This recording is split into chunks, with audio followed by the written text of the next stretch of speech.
শহীদ আবু সাইদকে সন্ত্রাসী বলার সাহস ম্যাজিস্ট্রেট উর্মি পায় কোথা থেকে? শহীদ আবু সাইদকে সন্ত্রাসী বলার পরেও সেই ম্যাজিস্ট্রেট এই বাংলাদেশে চাকরি করে কিভাবে?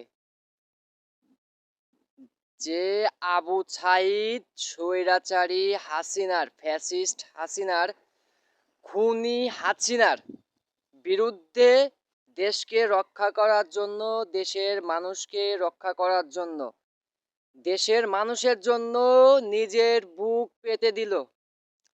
পুলিশ যাকে গুলি করে হত্যা করলো, যার ভিডিও ফুটেজ আছে, একজন নিরস্ত্র, হাতে একটা লাঠি ছিল, লাঠিতে তাও পতাকা, বাংলাদেশের পতাকা বাঁধা ছিল, সেই হাতে শুধু লাঠি ছিল, তাকে গুলি করে হত্যা করলো পুলিশ।